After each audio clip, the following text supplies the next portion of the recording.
Anda kembali bersama kami di Forum Christian. Pak Diki, sejumlah negara tadi disebutkan di tengah puncak atau jumlah kasus COVID-19 yang masih tinggi tapi mengambil kebijakan untuk melonggarkan. Bahkan tadi kami sudah sempat bahas beberapa negara ya, sudah tidak ada protokol kesehatan. Pak Diki melihatnya mungkinkah Indonesia melakukan itu atau kebijakan yang sudah dilakukan oleh pemerintah saat ini yang paling tepat untuk Indonesia? Sangat mungkin ya, tentu ini bicara waktu saja dan bicara juga landscape immunity-nya. Ya tadi Pak Dubes, Pak Gandhi, Pak Dubes Suryo juga menekankan itu. Jadi kalau bicara dua negara ini hampir sama, dua dosisnya itu hampir di 80%-an lebih. Sebetulnya saya selain epidemiolog saat ini saya peneliti global health security. Jadi saya sering diminta di Asia Pasifik ini tentang kondisi negara-negara ini. Nah, yang membedakan juga ya makanya bahwa apalagi Singapura itu tesnya, kapasitas tesnya 40 kali lebih banyak dari Indonesia dalam kapasitas per 1000 populasi. Itu yang membuat Singapura bisa mendeteksi begitu banyak kasus. Jadi kalau bicara kasus ini juga bicara bagaimana kekuatan intervensi, karena ibaratnya jaringnya makin gede, makin sering ya ketemu gitu. Jadi ini bukan menciptakan kasus tapi menemukan kasus. Nah itu yang menjadi perbedaan kita dengan negara-negara maju seperti Korea ataupun Singapura.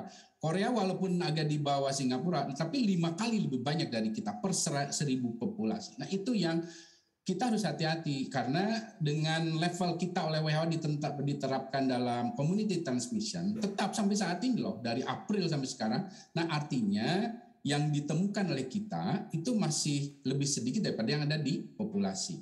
Nah oleh karena itu tentu ini menjadi PR karena nanti bisa mengarah ke kelompok berisiko. Masalahnya kita belum sebagus Korea dan Singapura dalam landscape imunitas kita. Ini yang apalagi bicara booster tadi Dr. Nadia.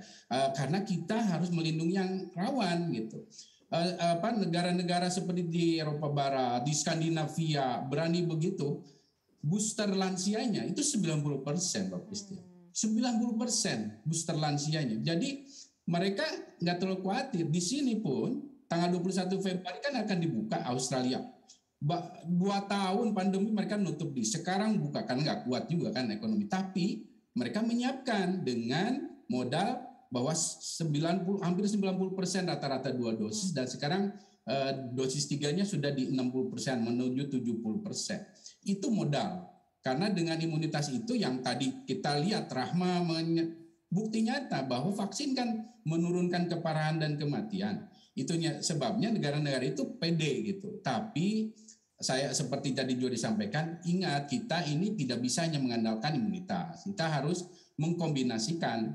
Seperti juga sebetulnya di negara-negara yang membuka diri itu, ya tadi Pak Dubes Gandhi, Pak Dubes Suryo juga sudah menerangkan bahwa sebetulnya nggak longgar-longgar juga gitu. Ya. Tetap ada dalam level-level tertentu tuh ada pembatasan. Ya. Meskipun memang tidak seketat waktu Delta ataupun sebelumnya. Nah ini yang kalau masyarakat memahami ini, kita akan mengarah itu kalau semua mendorong vaksinasi tercapai, termasuk juga tetap yang namanya 3T, 5M itu tetap ada. Dan bahkan sebagai contoh di Korea ini, karena kemarin saya ada dengan media di sana ya, bahwa Korea sekarang udah kalau yang ke rumah sakit ya udah yang komorbid dan lansia. Di bawah itu enggak gitu. Nah betul ya Pak Dubes. Betul. Nah itu yang artinya mereka sudah mulai memilih, nanti pun kita pun akan sama. Kebetulan Mbak Christian, Dr. Nadia, saya juga diminta nih dengan Dr. Nyoman untuk memberi masukan pada WHO nih untuk bagaimana akhir pandemi ini kriteria-kriteria, tentu kita dengan semua ahli di dunia ya. Nah salah satunya ya itu ya, bahwa cakupan imunitas ini akan menjadi modal kita mulai mengarah pada nanti mengarah pada pemulihan, termasuk menempatkannya itu nanti ya ke depan kan yang infeksi, yang sakit, yang masuk ICU dan kematian itu yang akan dilihat. Yang artinya bukan berarti nggak dianggap berbahaya, tapi kita akan sudah menempatkan ini pada level yang yang lebih lebih menurun lah gradasinya seiring imunitas tadi. Dan sekali lagi saya sih melihatnya kalau kita asumsinya sesuai target ya trimester tahun depan lah kita bisa capai ini. Ini optimisnya ya, optimisnya. Trimester tahun depan, wah Ya. itu jadi kabar gembira kalau tadi ada bersyarat tadi disampaikan oleh Pak Diki, kalau kita semua bisa sama-sama punya kontribusi untuk tetap menjaga protokol kesehatan dan terutama cepat-cepat kita vaksin. Tadi Bu Nadia saya mau highlight lagi soal vaksin tadi yang ternyata di negara-negara yang tadi kita sebutkan Eropa Timur memang vaksinasi tingkat vaksinasinya cakupan vaksinasinya sudah sangat tinggi terutama mereka yang punya komorbid, lansia, mereka yang sangat rentan. Saat ini adakah langkah yang dilakukan oleh Kementerian Kesehatan, oleh pemerintah untuk menyasar mereka-mereka yang tadi sangat rentan, jadi kita harapkan tidak hanya kemudian secara angka cakupannya tinggi begitu, tapi tepat sasaran, mereka yang sangat rentan juga sudah divaksin. Iya, jadi memang vaksinasi ini kan dari awal kita tahu seperti game changer ya, karena kemudian banyak sekali memberikan dampak terhadap perlindungan individu maupun juga penanganan pandemi kalau kita lihat. Dan ini kan sudah mulai kelihatan hasilnya. Negara-negara yang tadinya begitu protektif, akhirnya dengan seperti disampaikan Pak Diki ya akhirnya mereka lebih pede ya. Kemudian dengan modal tadi bahwa vaksinasi juga segera dilakukan. Nah, jadi sekarang kita yang pertama kan yang diamankan pemerintah stok dulu, ya kan Mas. Nah, sekarang kita nggak usah mikir stok karena stok sekarang sudah ada 380 juta dosis vaksin. Kita baru suntikan 330 juta dan nanti di Februari akhir atau Maret awal itu akan datang kembali nih jumlah vaksin. Jadi total kita akan punya yang sudah pasti itu sekitar 440 juta. Jadi pemerintah makanya sekarang kita sudah nggak lagi melakukan prioritas-prioritas. Awalnya memang lansia, tapi begitu melihat Omikron, akhirnya semua di atas usia 18 tahun, tapi tunggu tiket ya. Nah, lansia itu tiketnya duluan dikeluarkan. Jadi itu salah satu upaya kita memastikan lansia dan orang yang punya komorbid dapat duluan prioritas ya. Sambil yang usia lain, dewasa muda itu juga sudah mulai mendapatkan vaksinasi. Yang lain juga kita mengejar nih vaksinasi pada usia 6 tahun ke atas ya. 6 tahun ke atas itu yang 18 tahun. Yang 11 sampai 18 tahun sudah 92% dosis 1, tinggal mengejar dosis keduanya. Kemudian yang usia 6 tahun itu sudah 70% ya mendapatkan vaksinasi. Nah, jadi artinya percepatan dosis primer kita kejar. Dosis booster atau ketiga juga kita lakukan di mana saja. Jadi tidak lihat lagi kabupaten kotanya, berapa cakupan vaksinasinya, kondisinya seperti apa. Kalau udah punya tiket silahkan vaksinasi. Bahkan juga kalau orang tua, lansia itu nggak perlu nunggu tiket. Jadi datang saja langsung vaksinasi. Dan sekarang kebijakannya karena kita menggunakan beberapa jenis vaksin apapun juga bisa digunakan.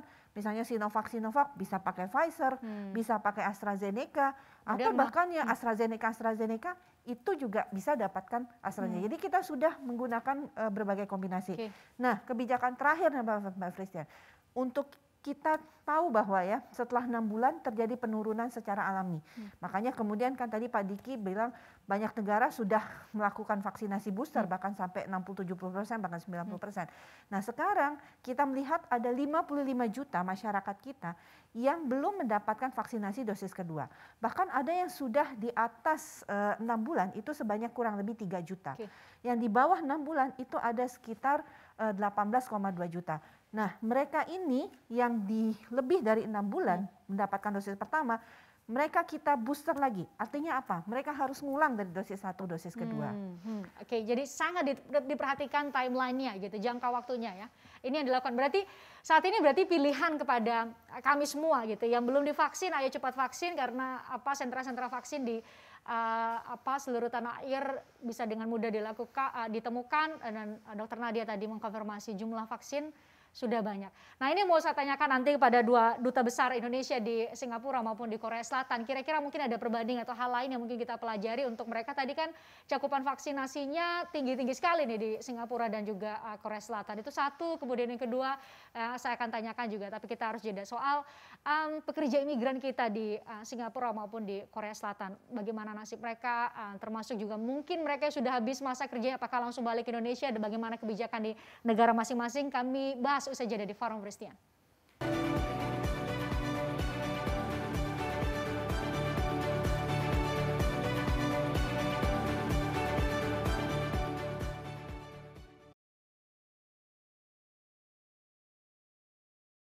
kayaknya. Boleh, boleh.